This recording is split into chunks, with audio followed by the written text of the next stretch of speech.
Okay, quick notice here. The video that you're about to watch is split into two parts. It is partially react content and partially sort of info dump discussion kind of structure where I will be discussing some stuff related to the video game industry. So if you've been yearning for some long-form content to watch and or listen to while you're eating your meal, doing the dishes, cleaning up your house and or doing something even more productive as playing video games that might become relevant later on in the video, then you've stumbled on the right thing. Anyways, let's not tarry too much and let's get into it.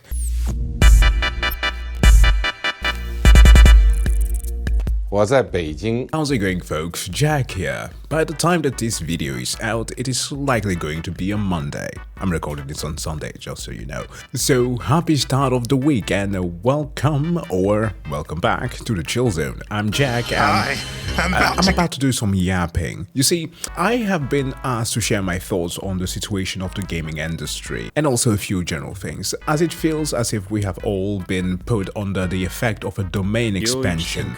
One that is very stinky. So while some are stretching their sails and preparing to sail the high seas, and some are just sitting there in the corner defeated like guardsmen thinking to themselves, oh my god, this is not gonna go well, I will prefer to have a little bit of a deep dive, a bit of an understanding as to what this means, why, and how did we get here. And for me, there is no better place to gain that understanding but from checking how money works, who put out this video titled The Slow Collapse of Long-Term Planning. And given that we're already starting off with this frame, this ought to be good. So let's watch. While everybody and their chainsaw is fixated on US federal debt, there is another type of debt that has grown just as fast, and is most likely a bigger problem. Business debt now is at all-time highs and is approaching $14 trillion in America alone. Oh yeah. Unlike the government, private businesses don't have the luxury of printing their own money in an emergency. And as interest rates have risen, they are starting to feel the squeeze. Well, we can argue about that. The point of not being able to print money is an interesting one because we've observed this before. It's like a hallmark of unchecked capitalism, which is a huge problem that I tend not to understand why people don't have an issue with that, because as for some in their heads, this means that just other extremes need to be employed, such as, I don't know, communism, which has never proven to work ever. Like, let me explain. Do any of you remember the early 2000s? I was 5 during Y2K, so obviously I wouldn't remember, but the years that followed did affect pretty much everybody, but mostly Americans, of course. Because by this point, capitalism got especially complicated in a way that was, very much intentional. As following a little practice called trading stocks, there was a shit ton of money that had to be made by obfuscating the amount of commodities that were being sold on the average stock market transactions. And a good example for that would be something like housing and mortgages especially. You know how the risky mortgage tend to happen whenever you buy a house in the US, like the bidding wars that happens when you sign the papers.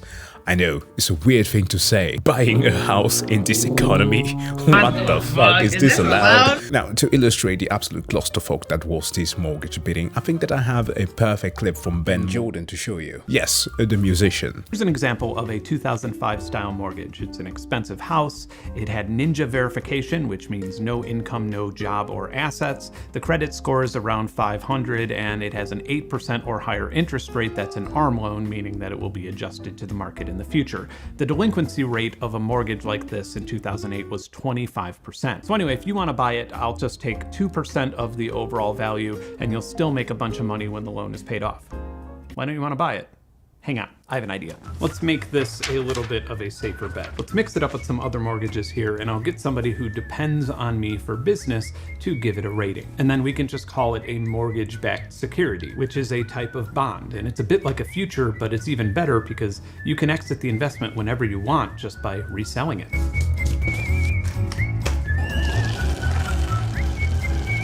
Now look at this. If that little risky mortgage forecloses, the loan will still be backed by all of the others. And I bet you can't even make out which one was the original loan. And this isn't like some risky stock. This is an investment on housing and land. And you and I both know that God ain't making any more land, right? It is the bedrock of American capitalism, and it's a safe place to put your money. It's gone. Like was shown in the example by Ben, the mortgages are not owned by the banks, as is traditionally used to be, but these were often sold to third party and is actually still a thing. It's like an attempt at doing some low risk to high returns type of investments, because why focus on stuff like treasury bonds in the traditional fashion? Like, what the fuck are people, cowboys? What did you find? These bonds, they worth anything? Oh, sure. No, instead, focusing on the interest rates paid on mortgages is a lot better and most profitable thing, which of course will lead institutions to start running this kind of unchecked business, which made them loosen their laws, loan money to people who technically did not have the credits and or the income to pay it back, just so that they could create more mortgages and just continue this weird monopoly cycle for the investors. And so enter the 2008 financial crash, which, just like some of the things that we're observing right now, made the Dow Jones do a swan dive. Dow at the same time has fallen about 18%. The market crashes and everything goes to shit. And the institutions that are supposed to be held responsible and accountable for these things, those who are supposed to suffer the brunt of all of these failures, are then bailed out. And that to the good old sound of $80 billion under the Emergency Economic Stabilization Act of 2008. A pretty brutal thing to do, if you ask me at least.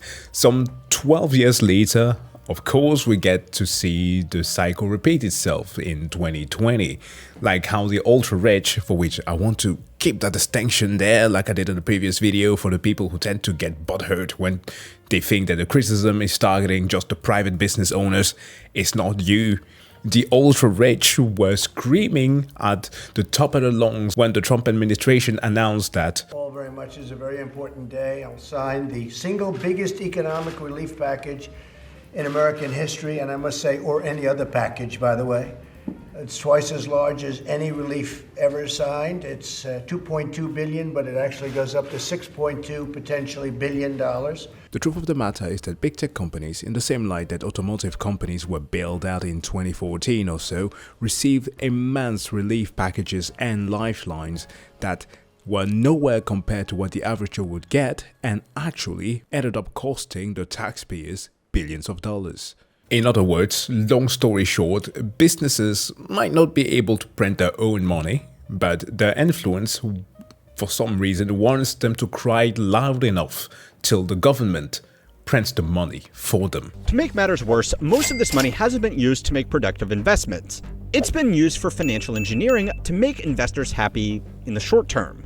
This trend is the result of a business strategy that can explain the stagnation of companies like Boeing, Intel, and General Electric. And it's largely responsible for increasingly unstable stock markets, and it's also making that other debt situation much worse. Now, the best part is that this has been tried many times before, and people know that it's not sustainable. But that's a problem for next quarter. General Motors, when it comes to the financials of the company initiating a $6 billion stock buyback. Bed Bath & Beyond filed for bankruptcy today. The company says profits took a big hit during the pandemic. They tried to bounce back by closing nearly half their stores, but it just wasn't enough. Stock buybacks. Invest every single thing that you have in buying back your own stuff. How the hell is this legal? Awarding Intel nearly $20 billion worth of grants and loans. That, of course, from the CHIPS Act. Company right now will receive $8.5 billion in grants, but could get as much as Okay, so back in the 1970s, companies had a problem. Their executives were just regular employees that were collecting a paycheck like everybody else. Their Can you paycheck believe that? was larger, but actually not that much larger than a regular employee. According to data from the Economic Policy Institute, the average CEO of one of the largest 350 companies in 1965 earned just over 20 times more than the average employee. This was partially because average workers earned more and because executives earned significantly less year to year. Sure. This was obviously a big problem because it encouraged executives to hold on to their jobs long term and not take too many risks so they could keep on earning this comfortable salary. A strategy that, while not beneficial in the short term for the CEOs at the time, was hugely adding to the stability of the economy. But of course, all of that got changed by the end of the 70s. Back then, the average tenure of a top executive was roughly double what it is today, and the average company spent roughly twice as much time in the S&P 500. At this time, most of the profits these companies made were reinvested back into the company itself to acquire new business, research and develop new products, and pay their staff. Eventually, shareholders figured out that it was better to pay these executives larger bonuses based on performance, especially performance that returned more money to them. Fuck. And this is where everything went downhill. I got this meme the other day from the Discord where somebody said that I would enjoy it quite a lot. We said that happy to report that Gen Alpha is using Elon Musk as a derogative. This came about because we were playing Mario Party last night and I used Boo to steal a star and our son called me Elon Musk. And when I asked why, he said, because you didn't earn that. And the reason, of course, why I'm bringing this dude up is because he's just one of the prime example of a trend that we have seen time and time again being repeated of CEOs unjustifiably getting a shit ton amount of money for performance that don't make any sense. Because let's stick with the idea that this actually does what it does, right? It has all to do with the performances of the CEO. Check a company like Tesla. If we search right now, Tesla annual report. No, we want their net income. Net income over the years. We can find that. Perhaps Wikipedia would have been the better choice. It doesn't matter. Right here. Tesla's annual net income in millions of dollars. And we can go all the way back from 2012 up to 2024. Let me pull out a calculator here to do the summation pretty quickly. Few moments. It is less than $34 billion. Now, how much do you think that resident Karen got in pay package as a CEO? 56 billions. Make that make sense for me. Please, somebody explain. And if in the least the idea was to follow a similar method as what we talked about earlier with the housing prices, because that's why they went with mortgages, right? Housing price keep on rising every single year, so mortgages tied to housing are obviously a lot more profitable instead of the treasury. But that's not even how EV companies operate. EV vehicles themselves constantly fall in value year over year. They never increase. They're not sustainable. Neither are the companies, which the likes of Tesla constantly relies on government subsidies. So once again, I ask, make that make sense. That returned more money to them. Now, hot take alert, but this by itself is completely reasonable. Shareholders own the company, and they should make sure that there are systems in place to align employee incentives with their own objectives. And of course, their number one objective is getting a return on their investment. Where things did start to go a little bit off the rails, though, was when a law that significantly limited stock buybacks was repealed in 1982. Fuck. This let executives use company money to buy back their own shares on the public market, which did a few things. The first thing was that it increased the share price even if the company wasn't actually doing any better. When this law was repealed, the average company in the S&P 500 had a price-to-earnings ratio of about 6.2, which meant 6.2 years of company profits would cover the price of the company's shares. Today, that PE ratio is over 36. There was a video from the Act Man not too long ago on why these AAA games are so bad, in which I spent like an entire segment talking about these PE ratios and how it is that the strategy of the boom and bust cycle is constantly being employed here, and it sucks balls. But of course, it is perfectly legal. Which really just means that shares are roughly 6 times more expensive than they were in 1982 for the same amount of profit. This is great for existing shareholders, but makes the whole market a lot more questionable in terms of true value. Yeah. Buybacks also make financial metrics like earnings per share look better, but not because the company makes more money, but rather because there are just fewer shares. Yep. Now, another hot take alert, but even this was arguably good for shareholders who enjoyed capital appreciation and tax-efficient stock returns. But as the late Charlie Munger once said, show me the incentive and I will show you the outcome. Yeah, stock buybacks are kind of like crack for corporate finance. They will get that stock price high even if the rest of the business is falling apart, or even if they are causing the rest of the business to fall apart. Stock buybacks started as an alternative to dividends that could be used when the executive team believed that the company's stock was undervalued. That eventually gave way as more money started to be spent on buybacks than dividends, and then more money was spent on buybacks than reinvestment into the business itself to fund R&D or workforce development. Can you imagine that? Spend the money to fund development in your own company to make things better? Who do you take us for? Now, obviously, for the gamers who are watching this solely for the point of view of video games, I want you to keep these things in mind, because every single time the strategies that big tech companies are employing are the same thing that the gaming industry always wants to do. Media companies, nevertheless, they want to copy the dance that the big dogs do. And much like how I explained in that Ackman video, the leverage buybacks, which is explained here, where you get to borrow money to pretty much pay for your own stock, is a totally legal means of approaching things, because it allows you to enter the boom and bust cycle that a lot of companies do. Now, this is a method that was employed from the dot-com boom, where if a company was going bad, usually the allocations of means were being put in departments of a company that desperately needed them to keep the company afloat and to maintain the workforce. But now, of course, we have something different, where companies are dancing around the hype cycle, where you are excessively hiring a lot of people to promote your product. This, of course, satisfies the investors, because the product or games garners a lot of interest, and people working on it just means that it has to be good, right? It is necessitated that you are doing something right. Right?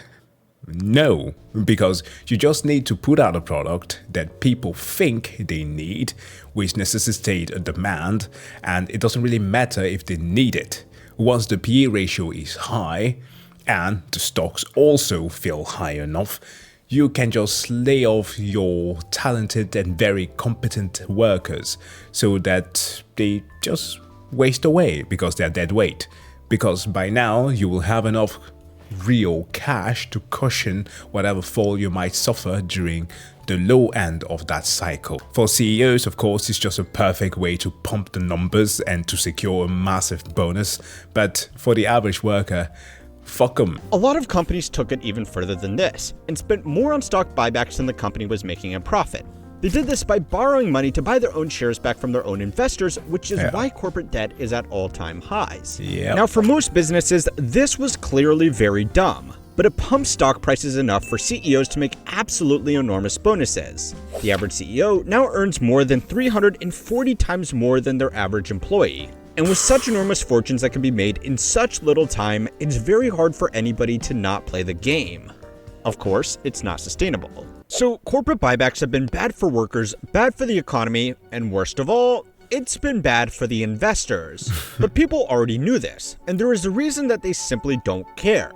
Over a decade ago, one of these CEOs broke rank and wrote in an open letter that too many companies have cut capital expenditures and even increased debt to boost dividends and increase share buybacks. That was back in 2014, and what people thought was the peak of the buyback mania. Since then, quarterly buybacks have roughly doubled, despite interest rates being much higher. Freaking Apple. Apple was one of the big sinners. During the time where they were pretty much forced by the EU to adapt the USB-C, one of the rare EUWs for which there's a huge problem in terms of tech companies' consolidation of power. You know, a lot of them are always just US based. Even the ones that somewhat should have an influence to a certain degree. I don't know, Spotify, Philips? The fuck? What did I think of Philips? ASML, I was thinking about a company that did a lot of small things and batteries came into my mind. ASML do have a lot of influence, but Spotify is not profitable, so sorry Sweden.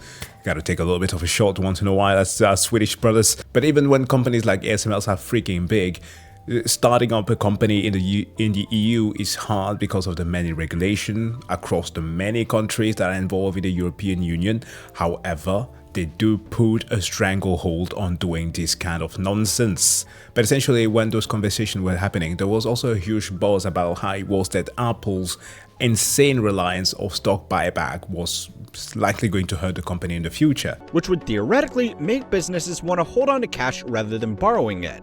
But that's a problem for next quarter.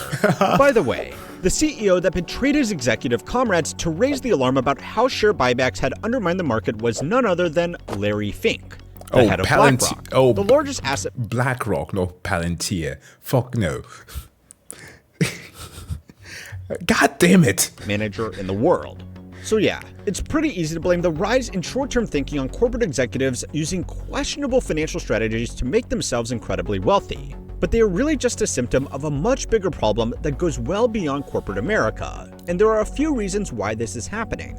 The first reason is that there is now a lot more money to be made in value extraction rather than value creation. Yeah. William Lazonick, a professor of economics at the University of Massachusetts, wrote about this in a now infamous paper titled Profits Without Prosperity.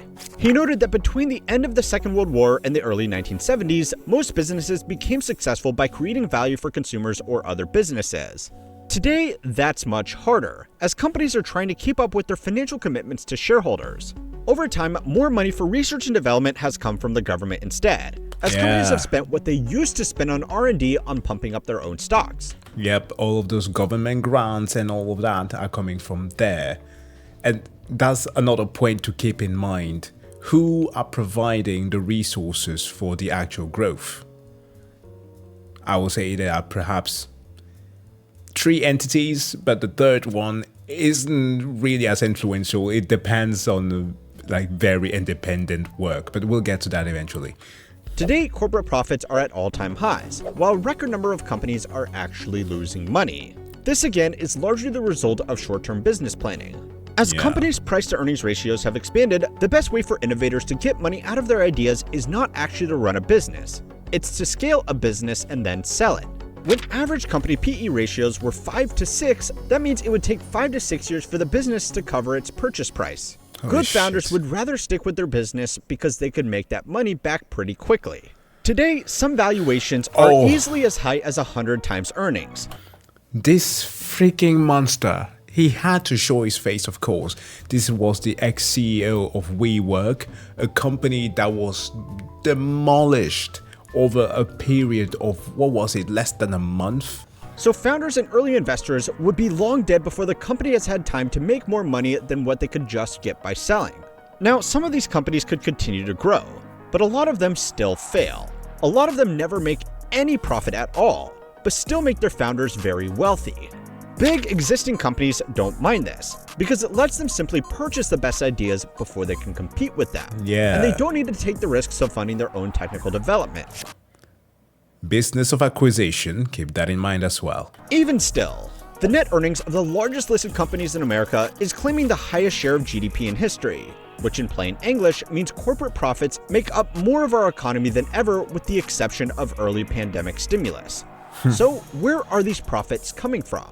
Well, there are only 2 customers left who still have money to fund these profits. The first is very wealthy people who have, so far, benefited from stretched asset values, but we spoke about them in last week's video. If there is, I don't know, some kind of shakeup that impacts asset markets, these people will cut back on their spending, which could create a bad feedback loop. Indeed. Lower spending by the only people who can still afford to spend, leading to lower company earnings, leading to market drops, leading to further reduced spending. Of course, the market can stay irrational for a long time, but this is one of the risks of having too much economic activity dependent on a small group of people. But don't worry, there is a backup.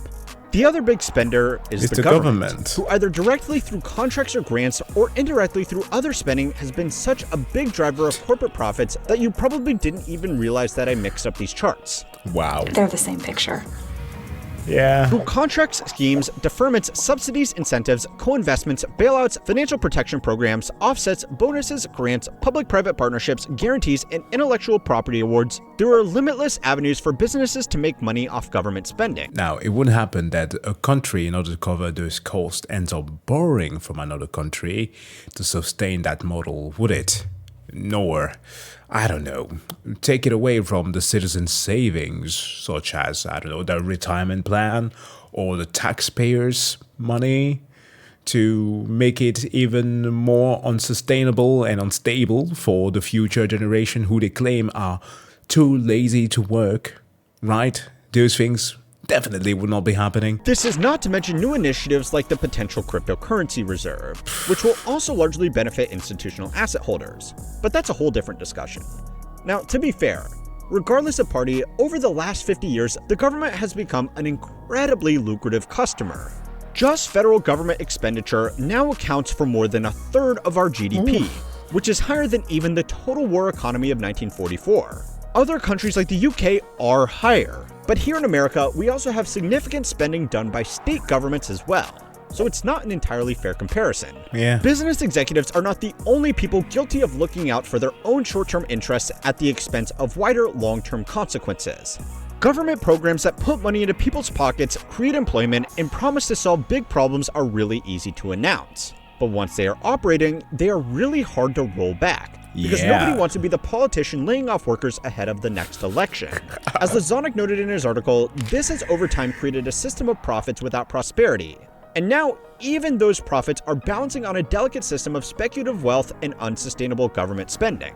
So yeah.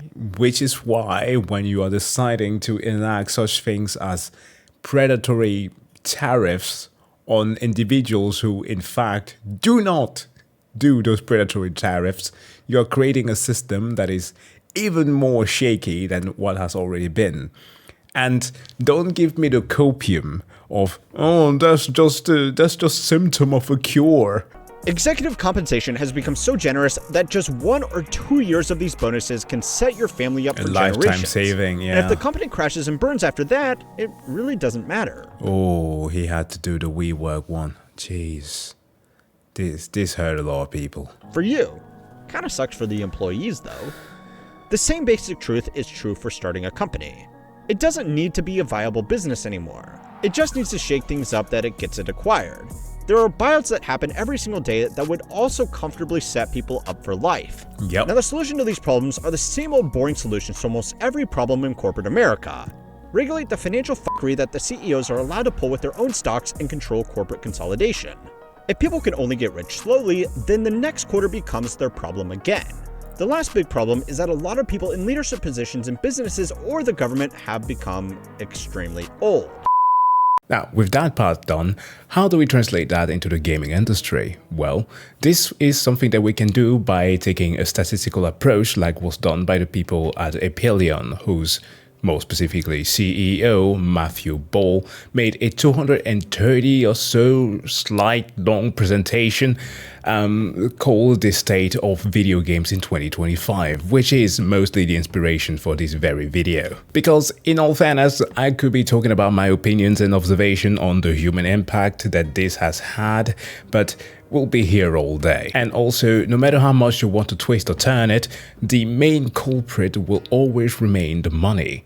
And it has not to do with whether or not the industry is profitable, because it is. Video games have left movies in the dust in the last couple of decades, driving to new technology, innovation, programming, music, and even helping some of the creative from the competing industry flex their cinematographic muscles in the making of bigger and better games. This has resulted in an ever-growing industry that, from that 2-decade mark, rose from $60 billion to $180 billion industry. In the last decade alone, this revenue has ballooned like crazy, to the point where the gaming industry has outperformed the GDP of major first world countries, including the US. Now, if you listen carefully to the first part of the video, you will notice that this is part of the pattern. Inflated investment that inevitably leads to a crash. Not from a lack of profit, mind you, but because the profits aren't colossal. There will of course forever be the point of the pandemic, as in 2020, once COVID hit, everyone was stuck at home playing video game as the means of entertainment. I don't know what you were doing for distraction. I am scared to ask. So the numbers naturally swelled, and a lot of companies thought that this growth will likely last forever, for which they then hired a bunch of people to account for that, and inevitably it caused this ballooning effect. Well, there's a lot more to that. The games industry was already pretty healthy before COVID. It's just that the industry analysts' estimate for what would have happened until 2022 were just wrong. The projections saw an insane growth until 2022, with investors and certain companies like ARK or ARK projecting revenues to be around 300 billions, 100 billion more than what was nearly below 200. The few who got it right, like Google's gaming division and more, managed to backpedal at the right time. So in order to recoup their cost and get the curve back to normal, they had to enact the layoffs. What is important to note is that the industry is largely publicly traded, meaning that the customers of this industry is the stock market, not you or I. Because at the end of the day, the product that is sold to you is not much different from the house that some poor family bought in the early 2000s. It is sold to you because the people who put money in the industry, the investors, expect to get their returns back with interest. And I know how much it sucks to be the person to repeat this talking point, but when it comes to numbers, the interest rates just makes the math goes brr. Because when they are high, it is harder to borrow money, and it leads to VCs just shutting their wallets and investing in other ventures. We are the vehicles to fund the stock market's success, but not necessarily its failures.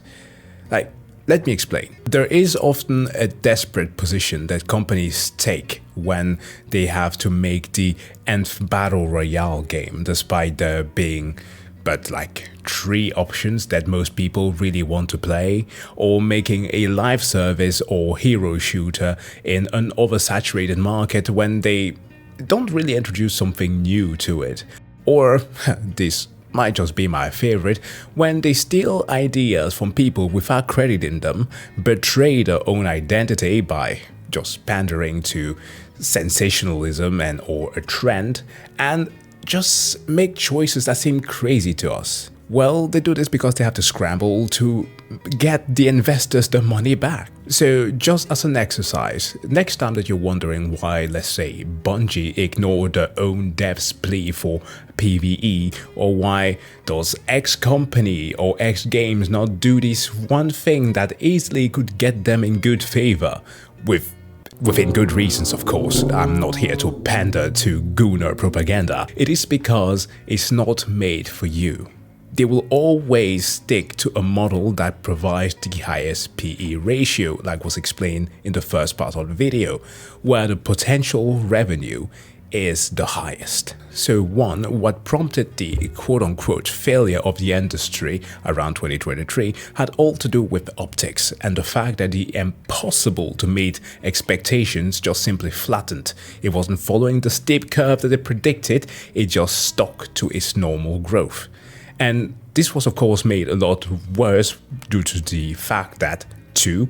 The industry has been deemed mature. By the estimation of industry analysts, the things that people want to play and spend their money on are already there, and there isn't much room for growth. And when I look around the things that I get to play, I kind of get the point where they are trying to get at, because I don't see many areas where we are experiencing truly big innovation. Like when X companies say that they are going to produce something novel, they will go and focus on just harvesting our nostalgia in the form of a remake or a remaster. Even titles that I love the most are all iterating on each other. Example, the best turn-based combat game that I played recently, I know this might sound bad to some people, have tactics and mechanics similar to JRPGs from 2 decades ago and look and feel like the average Unreal Engine game. This to me is not a bad thing, but for investors who know only to grow an established title or completely novel ideas that are taking the market by storm, they see this as stagnant, and for them that is a bad thing. Which then leads us to our third point, which is that there's just less people to play games. Or in the way that the data frame this, is that compared to the rise in the US population, sorry for my worldwide gamers out there, the data is very freedom-centric, less people are playing games with a significant reduction percentage-wise. That said, the average weekly video game playtime has increased post-pandemic, which can of course be seen as enthusiasts who are already pretty much invested in games that they like are spending more time playing them, whereas casuals who already did spend very few hours a week to play a game in, like, I don't know, a COD lobby or Starfield, as the leader of the Merchant Guilds once exquisitely phrased it. Dads, I get it. You have 2 kids, you're in your mid-30s, and you have time for exactly 3 games a year. I don't judge, we're all busy. But this game is immune to criticism because the people you're arguing with don't have that much time or investment. They see a crater, they soy pog, and then they leave. And well, the culprit for this will be this. Mine is slightly broken. My kid kind of yeeted it across the room because I didn't want her to listen to the intro to Blue 8 for the 50th time.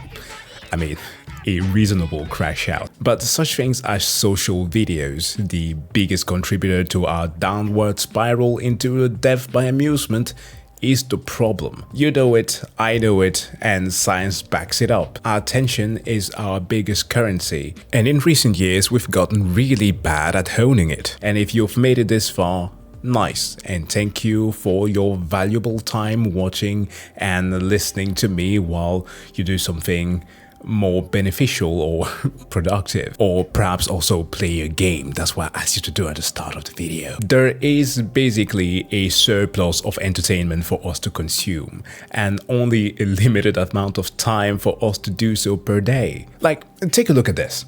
This right here is the daily hours of TikTok use for the average US adult per day. It is up to 35 million from 2020 to 2021. Jesus Christ. And listen, I'm not here to judge, okay? I do know that I also tend to spend my time on stupid stuff like woodwork. But this is just to give you a perspective so that you can understand that people are just spending more time watching TikTok than playing video game. And frankly, it is a fair thing, right? The older we grew, especially, I don't necessarily need to make this a generational thing, but it kind of resonates as a personal anecdote. The older we grow, the more responsibilities that we get, and very much like those dads in the Starfield example. You have time for exactly 3 games a year. How much time are you going to have to invest on a game that you know might not give you the returns, the dopamine that you want from it?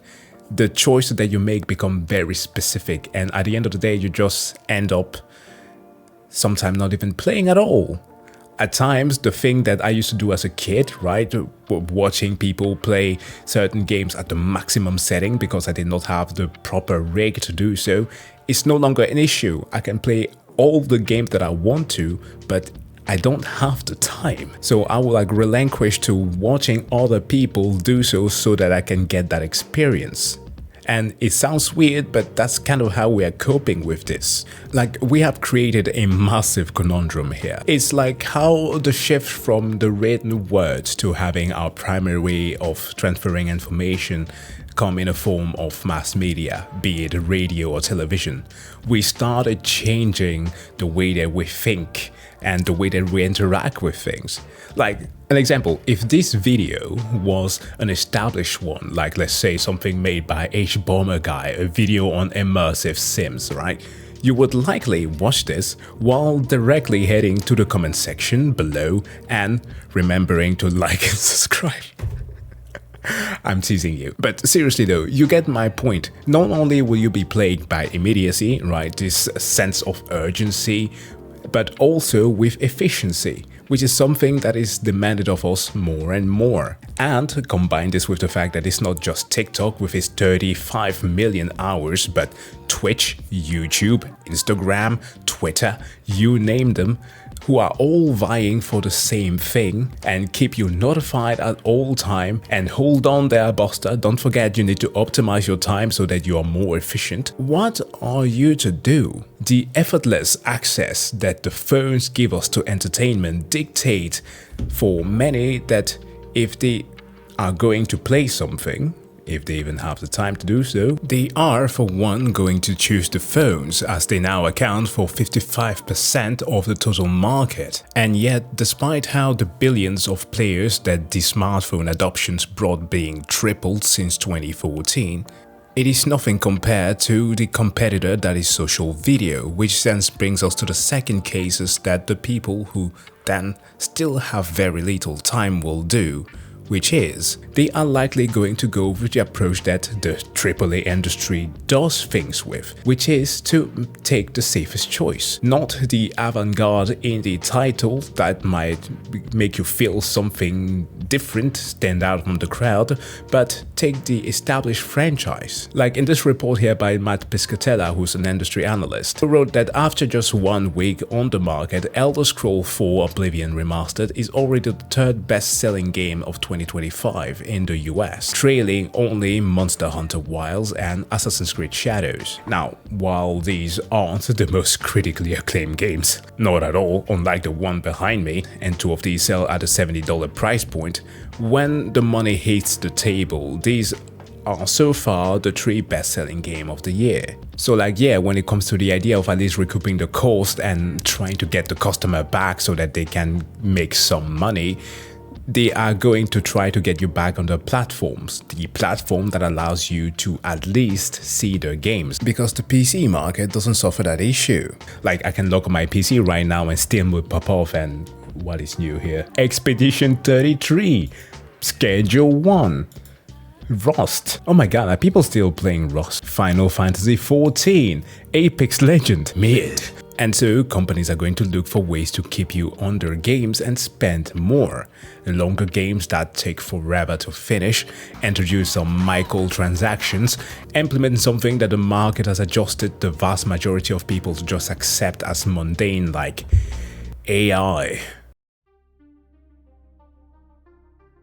Okay, I know that this part focuses on games and the industry, but this is something that is hitting the entire entertainment industry as a whole, because the big 3, Netflix, YouTube and TikTok, are all vying for the same thing and are no longer separate, right? Each and every one of them has a principal approach, but it's more or less similar today.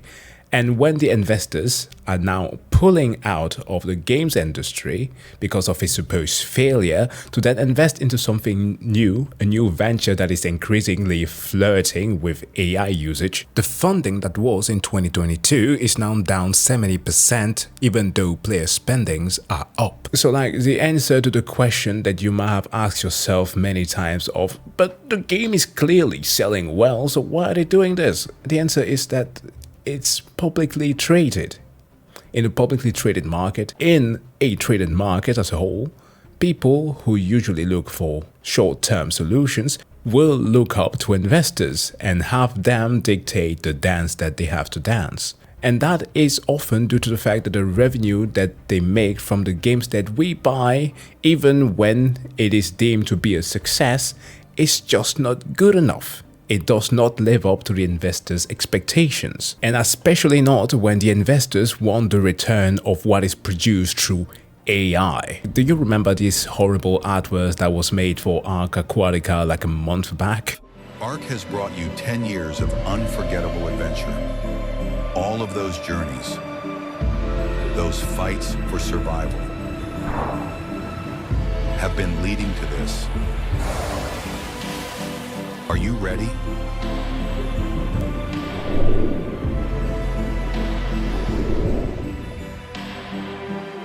A whole new world is waiting.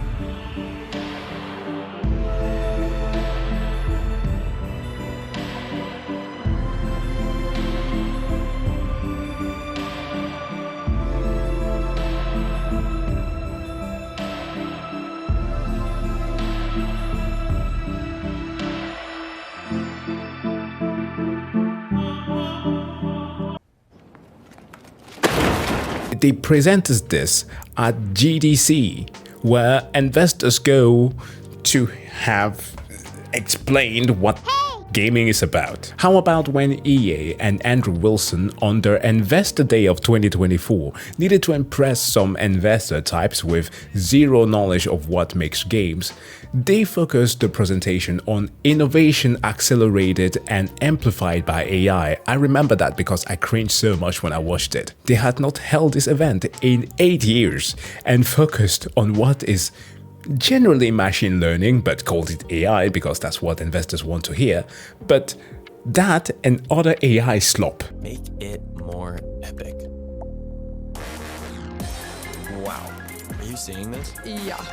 That's awesome. Or how about a bit more of a tangible example with Call of Duty Black Ops 6, where actors wanted protections from their voices being cloned, and Activision gave them the middle finger and basically went, let them strike. Because the old contract that they had was made at a time where we did not have Gen AI, which just f***ed them up, right? It is all in all this trend chasing for like short-term solutions to things, and CEOs just wanting to have the bag that is causing companies such as freaking Microsoft or Xbox, who despite having adopted a winning strategy of being everywhere with the everything is an Xbox model, a TV, your phone, whatever it might be, still had them make a decision that nobody wanted and pushed for more AI in even gameplay. Now, what we can all hope for, at least I would say, is for the prediction of the AI bubble to inevitably just burst, like the one that struck the gaming industry in 2022. But the thing is that I'm not sure when that is going to be. And while I'm saying all this, I want you to understand that I'm not necessarily against AI, because I see that there are possible good usage for it. Even in the video game industry, there are ways of implementing it, actual AI, not just general machine learning, in ethical ways. Like, I can look at the advancements of something like Alpha Evolve, the new Google AI, their AI model, and I can literally applaud what it has achieved, but I can still be worried about how it will be used. And that's what makes or break this situation at the end of the day.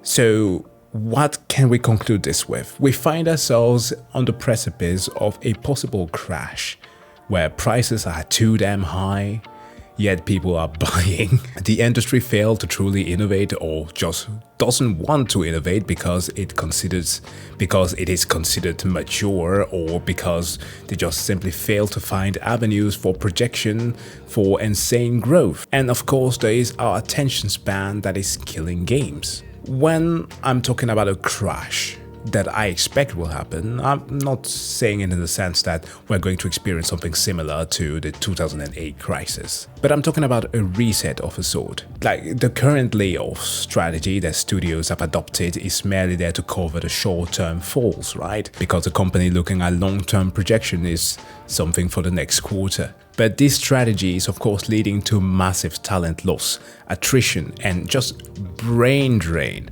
which gives us worse games, and at a certain point is going to make people lose their goddamn mind, and it is not sustainable, even as much as people will be shilling for companies still. Speaking of you, Nintendo. So for developers, whom I actually very much feel for, they are the ones who create the art that we consume, I do hope that they find better avenue to not get their effort stifled. Because think of games like Expedition 33, right behind me. This was worked on people who were novice to gaming. But for those who weren't, they had experience from a company like Ubisoft. So for them, I truly do hope that they find better ventures other than the self-deletion route, that is acquisition by a bigger studio so to get funding. And or perhaps just simply an approach like a better store page. As an example, what Epic has laid out earlier this year, which was that they have a new strategy of there being 0% store fees for the first $1 million, which is practically a zero-risk practice, right? A similar strategy that Steam, who has been pushing indies a bit more recently, has been very good at, with the 75-25 split for the first 10 million and 80 to 20% revenue split on the $50 million. So it's like good things that they are doing. Plus there's of course a growing desire for AA games, which is something that reminds me of the past two decades, right? That's where we were at, with AA games truly rising. And of course the pay to split games that might actually help with games like Split Fiction. But that's for the devs. For us gamers though, I will repeat this. Our attention span is also killing the industry, and we need to acknowledge that. This is not as a critique, but simply an observation of a symptom. Like, I would like to ask people, like, how many games do you have that you have 100% it, right? Like, I know that there are anomalous people out there who make it their living, completionist or chats like Mortisimal Gaming. Absolutely insane. But when it comes to the average person, even for single-player experiences, which demand our full attention, I doubt that the vast majority of people have truly been that invested into a game and explored more than half of what the game truly had to offer. Which is a bit of a saddening thing, because the pacing of games has been the most powerful thing that games have to offer. Because nothing is truly demanded of you when you're playing, let's say, a single-player experience. Because if you were a kid like me who grew up with parents that were very strict and who had to convince them that playing video games wasn't a complete waste of time, I often had to search for results, to research, to tell them that, hey, there were beneficial facets to actually playing games, that there were practical things about it. And well, the result of a lot of the positive facets of gaming were something that were found through the practice of the attention span that games gives you. So all I can truly say is that play more games that you enjoy. If you hear a buzz about an indie title that is making the rounds out there, they are usually cheap, so give them a try. And you know, for the love of God, support the people who are making these things. Like, when a new title shows up, just like indie movies, people always will talk about, oh, Parasite is such a great movie, oh boy, this and that. Have you watched Sinners? A24 made this thing, something was avant-garde here and there, but people never truly spend time in cinema watching those things. Like, that's kind of what you need to do. And yes, realistically, you spending money on an indie game isn't going to shake up the industry monetarily as we would want. But because they do make a buzz and do rob the awards away from the AAA studios and fill the media pages, they do have an impact. And yeah, support indies. That's what I wanted to say. So, in my rambaholic kind of way, I hope that you enjoyed the video. Perhaps it gave you some interesting insight into the industry and gave you something to think about. And hopefully you are doing this while playing a game as well. But yeah, hopefully you liked the video, and let me know your thoughts in the comment section below. Wish you all to have a wonderful day. See you guys in the next one. Bye.